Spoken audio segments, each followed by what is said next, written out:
عندنا في دبي. بمناسبة الجملة دي أنا فاكر إن أنا قُلتها آخر مرّة يعني كانت من سنين كتير كده لمّا أنا كنت إجازة في مصر، وكنت في الوقت ده أنا قاعد مع صحابي اللي ما شُفتهمش تقريبًا من سَنة، وكنت قاعد يعني كنا بنتكلم في موضوع كده كنت قاعد باقارن ما بين طريقة سواقة المصريين في دبي، وطريقة سواقتهم هم نفس ذات الأشخاص في مصر لمّا بينزلوا إجازة. طبعًا وأنا باتكلم في الموضوع كان دايمًا بتبُص لي بصّة الشاب الغني فشخ اللي جايب أموال الخليج من برّه علشان يندّم صحابه على كل لحظة اتولدوا فيها في مصر. طبعًا ساعات بتطلع منّك كلمة زي مثلًا العربية بتقول عليها سيارة، وأبغى واحد شاي، وروح سيدا، والجو اللي أنت عارفه ده. أنت عارف أنا باحس ساعتها إن أصحابي مثلًا كانوا بيشوفوني في اللحظة دي على هيئة راجل يرتدي جلباب أبيض وغُترة خليجي حمراء اللون، على الرغم من إني قاعد معاهم بشورت وتيشيرت وشبشب عادي جدًا. المهم خلّينا نرجع لموضوعنا اللي كنا بنتكلم فيه، فأنا عفويًا وأنا باتكلم وباحكي عن الموقف السواقة والكلام ده كله، فلقيت نفسي باقول عندنا في دبي لمّا بنسوق ولسه بقى يا معلم هاكمّل في القصة والحوار والمقارنة اللي أنت عارفها دي، لقيت لك واحد صاحبي من الناس اللي هي بتبقى قاعدة مركّزين في كلامك وأنت بتتكلم وبيحلّلوا جوّه دماغه وبيذاكروا ولا كإنه بيحضّر لامتحان فيزيا عنده بكرة، امتحان فيزيا بيحضّر له، والباشا ده بقى قاعد قدّامي مركّز في الكلام كله وفي الشرح اللي باحكيه. المهم يعني البرنس ده خد الجملة بتاعة عندنا في دبي من هنا وراح قايل لي ايه عندنا في دبي دي يا اسطى، انت هتعيش علينا ولا ايه؟ انت هتحسب نفسك واحد منهم يا ابني عشان عشت لك كام سنه هناك؟ يا ابني انت اخرك تقول في دبي مش عندنا في دبي. فهو عنده مشكله في كلمه عندنا، لا هي مش عندك، انت مش عندهم، انت مش زيهم. اللي هو انت ما تنسبش نفسك للمكان اللي انت لا من جنسيته ولا هتعيش هناك عمرك كله اصلا. ساعتها بيني وبينك كده انا اتخذت، انا اتخضيت، هو خطفني برضه. انا ما توقعتش اسمع الكلمتين دول من المواطن الاماراتي نفسه اللي عايش في بلده. ما اعتقدش ان ده هيكون رد فعله لو سمعني وانا بقول كلمه عندنا في دبي. يعني غيره المعلم صاحبي ده غيرته تعدت غيره الشيخ محمد بن راشد حاكم دبي على دبي نفسها. انت فاهم اللي هو مالك يا اسطى؟ هي دبي دي بتقع في محيط صاله بيتكم علشان تنهال عليا بكل هذه الاتهامات؟ يعني هو انا دوست لك على طرف يا ابن الناس؟ المهم يعني بغض النظر عن كلامه واسلوب اللي شبه وش رجلي، وان كان ممكن يقول رايه باسلوب احسن من كده، بس هو الصراحه استفزني في الاول، وبعدين بدات احلل كلامه على انه مثلا منفسن وغيران وكده. عارف حسيت كده اللحظات ان احنا عاملين زي كاننا ايه، عارف انت جو بنتين بنبص لبعض بقى من فوق لتحت وبنمضغ لبان وبنلسن على بعض بالكلام من تحت لتحت والجو ده. عارف في كميه استروجين، هرمون استروجين كتير كده في الموقف مش لايق على تركيبتنا الجينيه الرجوليه. المهم ان انا كان رد فعلي على طريقته في الكلام واسلوبه ده ان انا اصلا نفضت له وتجاهلته بعد ما قال الكلمتين وعدت تاني كلامي عادي. يعني هو بيتكلم كده خلاص خلصت الكلمتين اللي انت عايز تقولهم، طب اوكي عندنا في دبي احنا بنسوق، ورحت مكمل عادي كلامي جدا. فساعتها انا وصلت له ان رايك ده اصلا عملت له سيلكت اول كده ورميته في اول صندوق زباله، وكملت كلامي عادي جدا حتى كل اللي قاعدين ضحكوا يعني على رد فعلي والموقف خلص خلاص. المهم ان انا بعد ما خلصت قعدتي وروحت البيت افتكرت اللي حصل، ومش عارف ليه فكرت في كلامه من منظوره هو، اللي هو ليه فعلا ما يكونش عنده حق في اللي بيقوله. يعني انا فعلا ليه بتكلم بصيغه الانتماء للدوله دي على الرغم من ان انا اسمي هناك مقيم لا اكتر ولا اقل. يعني انا ما زلت اسمي محمد صبري مش محمد بن صبري الدوسري مثلا. يعني انا لا مهاجر مثلا ولا مستثمر او تحت اي مسمى بيدل ان مقرر ان هعيش هناك حياتي كلها، وكمان مش يعني انا مش مبين ده لنفسي ولا للغير، فاهم؟ فبعد ما فكرت في كلامه شويه فلقيت ان كلامه منطقي. وبعدين سالت نفسي سؤال حلو قوي، خصوصا ان انا من الناس اللي هي عندها فكره جلد الذات وبحب اسال نفسي كتير. فسالت نفسي كتير وقلت هو انا ليه اصلا اتضايقت من كلامه وتجاهلته وضحكت الناس عليه؟ الراجل فعلا ما قالش حاجه غلط، بس هو استنتج كومنت من كلامي وقاله. فقلت بس يا معلم بما انك عمال بتسال وتفهم، انت بتحاول تفهم انت اتضايقت ليه، يبقى انا فعلا حاسس ان انا بنتمي للدوله اللي انا عايش فيها دي. انا فعلا ما عنديش اي نيه ان ارجع اعيش في مصر بسبب الظروف الاقتصاديه اللي بتمر بيها البلد، واللي واضح اصلا ان هي مش هتخلص في خلال ال20 سنه اللي جايين. واكتشفت ان انا كان ناقصني الاستقرار، وبالتالي بدات اسال نفسي تاني طب انت علشان تحس بالاستقرار انت محتاج تحس بالاستقرار ده في دبي ازاي؟ المهم يعني بعد التفكير الكتير اكتشفت ان الاستقرار ده بيجي لما بيكون عندك مصدر دخل ثابت غير الوظيفه والمرتب، لان المرتب اصلا ما فيهوش اي نوع من انواع الاستقرار. تخيل يا مؤمن ان انا ممكن اكون فكرت في الموضوع ده بعد 5 6 سنين سفر في السعوديه وسنتين 3 مثلا في الامارات، لسه بادئ افهم وافكر ان الاستقرار ده جاي عن طريق الدخل ثابت جنب الوظيفه، يعني حاجه بستثمر فيها وبيدخل لي فلوس جنب المرتب اللي باخده، لان المرتب فعلا ما فيهوش اي استقرار، ووارد جدا اول ما يخلص عقدي مع الشركه ما يجددوليش العقد واخد مستحقاتي، يعني حتى الاقامه بتاعتي هيكنسلوها. ساعتها اقسم بالله حسيت بان انا عايز اضرب نفسي 100 جزمه، اني مسافر بقالي تقريبا داخل في 8 سنين مثلا وما عنديش اي خطه استقرار خالص. لان الحقيقه كانت خطه الاستقرار عندي اول ما سافرت السعوديه، يعني كان عندي ان انا اشتري شقه في مصر استقر فيها لما ارجع وانا شاب كده في الستينات من عمري. المشكله ان انا لما جيت ادور على سبب تفكيري في هذه الخطه الملعونه، لقيت ان السبب الرئيسي ان من اول ما سافرت بقيت بفكر وبعمل زي اي مغترب مصري اصيل، اللي هو انت لسه داخل تشتغل اول يوم شغل ليك، اول شهر، اول سنه في السعوديه مثلا، خلينا ناخد المثال على نفسي، فاحنا بنتكلم مع بعض عادي كموظفين كناس مصريين مع بعض في نفس البلد، بيقول لك انت اشتريت شقه في مصر؟ تقول له لا والله يا معلم ما اشتريتش شقه في مصر، انا لسه يعني بقالي سنه. يعني يقول لك ازاي يا معلم، لازم اوعى، اسعار بتزيد، لازم بسرعه تروح تشتري شقه في مصر، لازم تضمن مستقبلك واستقرارك. واخد بالك استقرارك، الحقيقه ان هو من وجهه نظره ومن وجهه نظر المجتمع المصري الاصيل المغترب ان الاستقرار في ان يكون عندك شقه موجوده في مصر في بلد انت اصلا مش عايش فيها. فاهم الكلام؟ فهي تحس ان هي خطه واحده المصريين كلهم بياخدوها كوبي بيست من بعض. احنا كده متعودين نغش من بعضينا، اسره في بعضينا. فمن الطبيعي جدا ان كانت خطتي ان انا هشتغل كام سنه واوفر بقى شويه فلوس على قد ما اقدر علشان اروح اشتري بقى شقه تقسيط في مصر، استلام 5 سنين في التجمع بقى في اكتوبر في الحتت المحذوفه دي. واخد بالك؟ طبعا بقى مش عايش فيها غير شهر واحد في السنه اللي هو شهر الاجازه، واكيد مش هينفع اجرها وانا مش عايش فيها علشان الجبسن بورد المستورد ما يتبهدلش، الحنفيه البلجيكي اللي صارف عليها دم قلبي ومن القرض اللي خدته من البنك عشان اشطب بيه لسه شاريها ما تتكسرش، تخلي الشقه بقى مقفوله بالاجهزه بتاعتها بالجبسون بورد بالقصص المصروف عليها، وعادي جدا بقى فلوسك بقى فلوس الشقه بالتشطيب بكل حاجه تنننا في الحته دي، مش مشكله خالص. ومن ناحيه تانية بقى خالص على الجانب الاخر من تفكير العالم الجديد، عادي جدا ان انا ادفع ايجار. يعني واخد بالك، قاعد حطيت فلوسي كلها في شقه في مصر متشطبه ومقفول عليها بالاجهزه بكل حاجه، بس عادي جدا اروح ادفع ايجار وادفع دم قلبي ايجار في البلد اللي انا اصلا عايش ومستقر فيها شغلي فيها كل حاجه. انت فاهم؟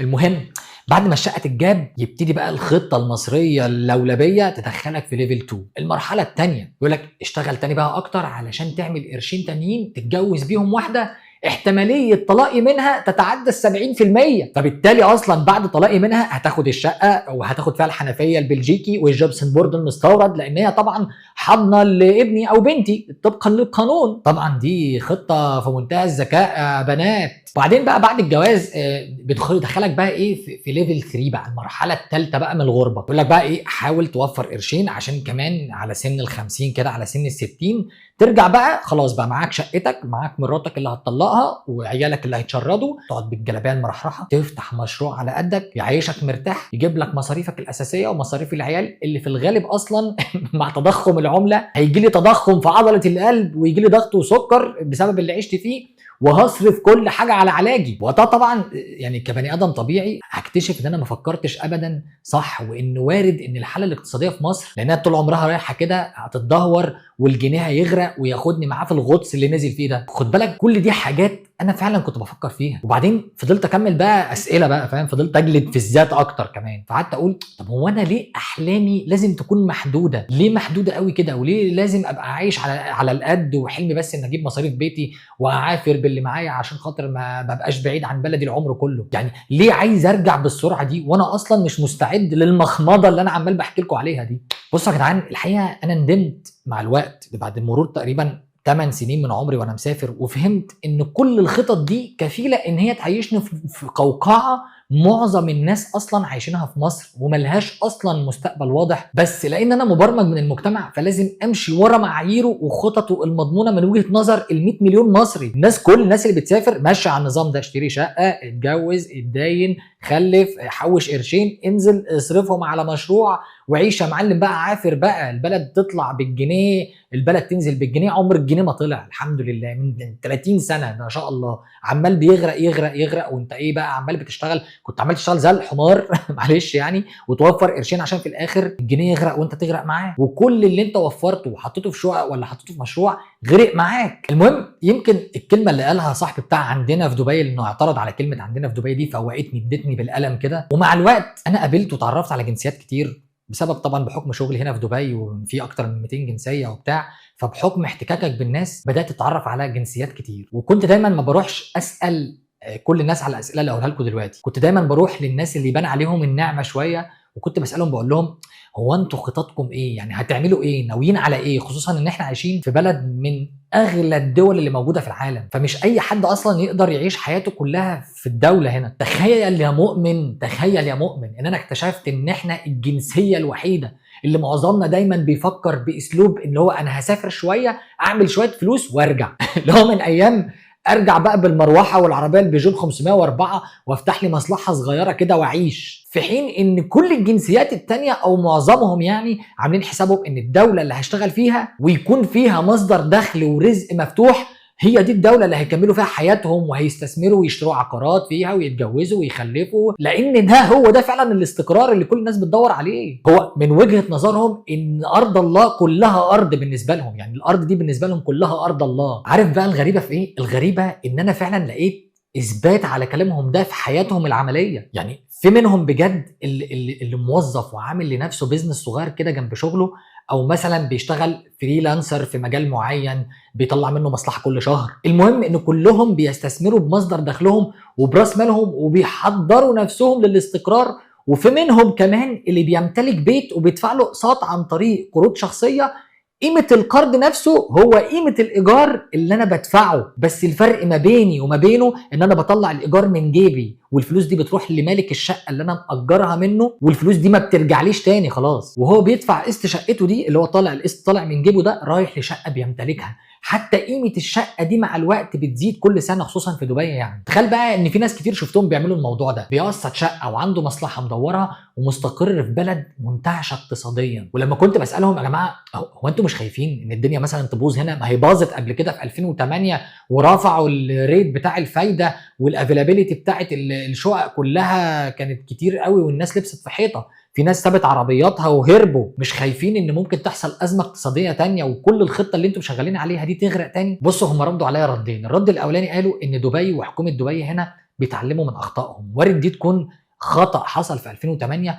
وتعلموا من خطا، بدليل ان هم دلوقتي محجمين حتى الافيلابيلتي بتاعت المشاريع في الدوله هنا. تاني حاجه كان رد بقى ايه، عارف انت في كده في لا مبالاه، فاهم؟ بيقول لك ولنفترض يا معلم ان الدنيا باظت هنا، هناخد فلوسنا ونبيع املاكنا ونشوف بلد تانية نستقر فيها. عادي جدا، هياخد فلوسه من هنا يروح يستقر في دوله تانية ويبتدي يشتغل على انه يزود راس المال لحد ما يوصل للمرحله اللي يكون فيها معاهم مصدر دخل بالعمله الصعبه او بالدولار. وانس ان هم يكون معاهم يعني دخلهم يكون بالدولار او بالعمله بقى الصعبه فشخ، ساعتها بقى هيرجعوا بلدهم ويبقى مصدرهم بالعمله الصعبه اللي مستحيل اصلا تتاثر باي تضخم او تعويم في بلدهم. يعني مثلا خلينا ادي لك مثال، خلينا نفترض ان في واحد عنده شقه او عقار في دبي وبيأجره كل شهر. انت عارف ان الايجار اللي طالع له من ورا الشقه دي كفيل انه ياخد الايجار ده ويقدر يعيش بيه في احلى شقه في التجمع، ولا ممكن ياخد له مثلا فيلا في كومباوند في القاهره في حته متطرفه شويه. لا وكمان ممكن يعني لو الشقه بتاعت دبي دي في مكان كويس وبيدخل له ايجار حلو قوي ومحترم، ممكن كمان يتبقى معاه فلوس يصرف بيها على اساسياته في مصر اللي هو حاجاته الاساسيه الاكل والشرب. ما بالك بقى معلم في اللي عاش مثلا 18 سنه من عمره هنا بيحوش وبيستثمر في البلد دي، وعنده بدل الشقه شقتين ولا فتح مطعم ولا بيستثمر مثلا في الكريبتو كارنسيز في البيتكوين ولا في العملات الرقميه. لان بالمناسبه موضوع العملات الرقميه هنا سواء تعدين او تجاره هو موضوع قانوني 100%، مش زي مصر. مصر الموضوع فيها مش قانوني. موضوع العملات الرقميه دي انا هتكلم عليها بعدين. المهم اللي انا عايز اقول لكم ان في واحد عاش هنا بال10 15 سنه 18 سنه وبالفلوس اللي قدر يوفرها قدر يحطها في استثمارات. الاستثمارات دي عمله صعبه، لما رجع مصر وساب دخله زي ما هو بالعمله الصعبه ما تأثّرش خالص بأي تعويم وأي تضخُّم في العملة بتاعته في المكان اللي هو عايش فيه أو في الدولة اللي عايش فيها. بُص يا صاحبي، هم دول الناس اللي عايشين ملوك في مصر، هم دول الناس اللي بيجيبوا علبة الكشري في الساحل ب1200 جنيه عادي، لإن هي أصلًا تكلفة علبة الكشري اللي ب1200 جنيه دي 80 درهم والّا 90 درهم، اللي هو يعني وجبة كلها مثلًا في مطعم محترم، فمش فارقة معاه، بس فارقة معاك أنت يا كحيان يا محل العملة يا غرقان بأحلامك مع الجنيه. بُص، الفرق بينهم وبينك هو إن من البداية هو قرر إنه يستثمر في المكان اللي عايش فيه ويسيب option رجوعه لبلده ده لمّا يحس إن مصدر دخله اللي مدّي له الاستقرار مش الدولة اللي نفسه يرجع يعيش فيها زي بلده مثلًا، هي دي اللي فيها الاستقرار عشان فيها شقة، أوضتين، 3 أوض وصالة، قعد يقسطها سنين عمره وفضل قافل على فلوسه وراميها هناك. وهنا انا قررت اغير معاييري وامشي ورا الاقليه واعمل زيهم. وفعلا انا بص جربت وكسبت وخسرت ورجعت كسبت تاني واديني بجرب واديني بتعلم لحد ما تظبط معايا. بس اللي انا متاكد منه ان هي هتنجح ان شاء الله. والحلو ان انا كمان بكتسب خبرات في كل يوم في كذا مجال، بدايه طبعا من بيع وشراء وايجار العقارات. الحمد لله الحمد لله بقى عندي خبره في حته اشتري فين، استثمر فين، ابيع امتى، ما ابيعش امتى. حتى موضوع ايجار العقارات، انت في كميه استثمارات بمبالغ قليله جدا. انت لو قدرت ان انت تحوش فلوس تخليك تأجر شقه او شقتين تدفعهم مره واحده، يعني ايجار سنوي، وتدفع المبلغ كله مره واحده عشان تاخد الايجار بخصم محترم. ممكن تشتغل شويه على الشقه دي وتعمل فيها شويه ديكوريشن وتأهلها ان هي تتأجر عن طريق اير بي ان بي ولا دوبزل او غيره. تتأجر باليوم، تطلع من وراها مصلحه وتعمل من وراها استثمارات جنب اصلا شغلك وجنب وظيفتك اللي انت شغالها. انت فاهم؟ فانا الحمد لله يعني خدت خبره شويه في موضوع الشراء والبيع والايجارات العقارات. في جانب تاني برضو اشتغلت على موضوع العملات الرقميه، سواء هي تريدنج او سواء حته التعدين، ودي انا هعمل فيديو فيها لوحدها حتى اوريكم الاماكن اللي بيتم التعدين فيها هنا في دبي. يا جدعان حتى تجاره الخضار والفاكهه، من سوق الخضار والفاكهه انا سرشت فيه ودورت فيه وفهمت الناس بتعمل فلوس فيه ازاي. في ناس بتروح سوق الخضار والفاكهه بتاخد بالجمله وتروح توزع على الهايبر ماركتس وبيطلع لها فلوس حلوه. يا جدعان العربيات دوست فيها فتره، حاولت ان انا زمان طبعا اول ما جيت دبي حاولت ان انا طبعا افهم فيها اكتر واتعلم فيها اكتر. وتجاره العربيات حلوه جدا، يعني وانس ان انت يكون معاك 20 25 الف درهم هتحطهم في عربيه صغيره، هتعدل فيها شويه، هتنضفها، هتبيعها، هتكسب فيها 5000 3000 4000 درهم، تحطهم على راس المال وتجيب عربيه احلى وتجهز فيها شويه وتصرف عليها شويه، تكسب فيها 6000 7000 درهم وهكذا. المهم ان الهدف بتاعي اصلا اتغير وفهمت ان قبل ما اخد اي خطوه دلوقتي لازم انا اللي اقيمها بناء على وضعي انا وظروفي الشخصيه، مش ظروف الناس اللي من نفس جنسيتي او من نفس بلدي. واهم حاجه بقى من ده كله ان انت تراعي ربنا في تعاملاتك علشان ربنا يبارك في الرزق. والبليه تلعب بقى. ولما ننزل الاجازه كده ونقول عندنا في دبي، ابقى بقولها كده بقلب جامد من غير ما حد يجي زاد عليا ويقلل من حلمي. بس هو ده اللي انا كنت عايز اقوله النهارده. وعندي طلب اخير يا جماعه، ما تنسوش تدعوا لاخواتنا في القطاع، ربنا ينصرهم ويقويهم على اللي هم فيه. واعملوا سبسكرايب للقناه علشان الفيديو اللي جاي هنتكلم فيه عن ازاي تطلع رخصه والمشاكل اللي ممكن تخليك اصلا ما تطلعهاش. بس واشوفكم في فيديو جديد ان شاء الله قريب باذن الله. سلام.